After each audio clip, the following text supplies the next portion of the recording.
ఇన్స్టాగ్రామ్లో ఈ పావ్ బాజీది రీల్ వచ్చిందన్న ఇంకా రెస్టారెంట్ది. సరే అది ఒకసారి నేను తిన్నా అన్నట్టు ఇక్కడ ఈ సనాబీస్లో ఉన్నప్పుడు 2018లో ఇప్పుడు క్యారిఫోర్ అని ఒకటి ఉంటుంది సేమ్ ఇక్కడ మాల్స్ లాగా. సో అందులో వెళ్ళి తిన్నాం అన్నట్టు. స్పైసీ ముంబై స్పైసీ ఉంటుంది అన్న రెస్టారెంట్. సో దాంట్లో తిన్నప్పుడు మస్తు ఉండే, రెగ్యులర్ తినేవాళ్ళం అన్నమాట. సరే ఇది చూసేసరికి ఇక్కడది చాలా వెళ్ళి అనేది తక్కువ. అంటే వేరే రెస్టారెంట్స్ ఉంటాయి కావచ్చు, కానీ మనకు సరే ఆర్డర్ అయ్యాలి. అడుగుతాం ఎంత ఉందా అని అడిగిన, మెసేజ్ చేసిన ఎంత ఉంటుంది అమ్మ, కాస్ట్ ఎంత, ఫ్రీ డెలివరీ ఉందా లేదా ఏమన్నాడు.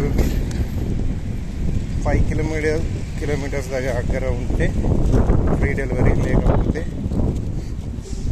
10 దినార్లు ఖచ్చితంగా ఆల్మోస్ట్ 1000 పర్చేజ్ చేస్తే ఫ్రీ డెలివరీ అని చెప్పిన. అది కింద లొకేషన్ అంటే వాడేమంటాడు 2000 నుంచి 3000 మధ్యలో పర్చేజ్ చేస్తే మేము అప్పుడు డెలివరీ చేస్తాను. నేను చేసేది ఒక 4 రోజులు నేను 2, 5, 6, 3, 4 వేల సామాన్ ఆర్డర్ చేసుకోవాలి. ఇది తినేదే ఉందండి, ఏదో బాగుంది కదా అని. ఇక్కడ అవైలబిలిటీ లేదు, ఉంటే మాత్రం ఎవరు మంచిగా ఉంటుంది. అయితే నాకు తెలిసి అయితే ముంబై వాళ్ళు కాకపోతే మీరు ఎక్కడ తిన్నా టేస్ట్ ఉంటుంది. అది చెయ్యాలంటే పావుబాజీ ముంబై వాళ్ళదే సూపర్ ఉంటుంది, ఎందుకంటే వాళ్ళది అక్కడదే కదా ఫేమస్. సో మంచిగా ఉంటుంది. అయితే నాకు ఎక్స్పీరియన్స్ ఏదైనా స్పైసీ ముంబై అనేది రెస్టారెంట్లో నేను తీసుకున్న పావుబాజీ తీసుకున్నా. డాడీ కోసం చపాతీ తీసుకున్నా. చపాతీ హాట్ లేదు, అది గరంగా లేదు. సరే ఇంకోటి ఆర్డర్ అయిపో, గరం లేదు. నేను అడిగినవాడిని, అంటే నేను కంప్లైంట్ ఇవ్వలేదు, అది ఏం హాట్గా లేదు అది ఇది అని చెప్పాను. ఒక చపాతీ హాట్ది ఇవ్వండి.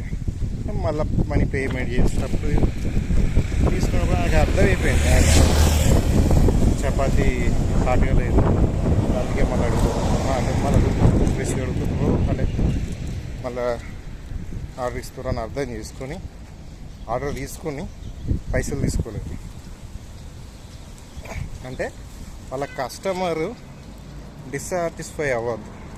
వాడు వచ్చేది ఉంటే మళ్ళీ నెక్స్ట్ టైం కూడా నా దగ్గర రావాలి. ఇప్పుడు నేను పైసలు తీసుకొని ఇస్తా, మా నెక్స్ట్ టైం నా దగ్గర రాడు. అదే నేను సర్వీస్ మంచిగా ఇచ్చిన అనుకో, ఓకే పోతామని మళ్ళీ ఒకటి ఇద్దాం, తిన్నారా హ్యాపీగా తిన్నారా వెళ్ళిపోతాం. సో సర్వీస్ బాగుంది, వాళ్ళ ఫుడ్ బాగుంది అని మళ్ళీ నెక్స్ట్ టైం కూడా వస్తారని.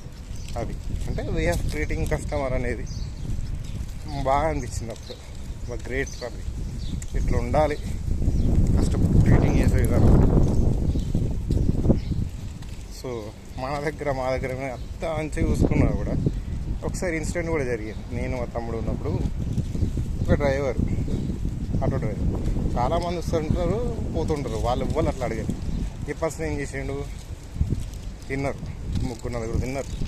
తిన్నాక ఏమన్నాడు, తక్కువ తీసుకో, మాకు 10 రూపాయలు ఒక్కొక్కరికి 10 రూపాయలు తీసుకో.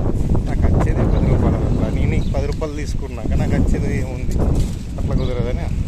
లేదు దీనిలో ఉప్పు తక్కువ ఉంది, సాల్ట్ ఎక్కువైంది, అది ఇది అని మాట్లాడు. అన్న వదిలేసి డబ్బులు ఇక అవసరం వెళ్ళిపోవాలి అతను. అట్లెందుకు నువ్వు తక్కువ తీసుకోకుండా పర్లేదు, నేను మాత్రం అట్లా తక్కువ తీసుకోను.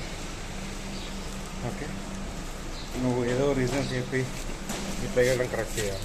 తిన్నాడు మొత్తం మంచిగా.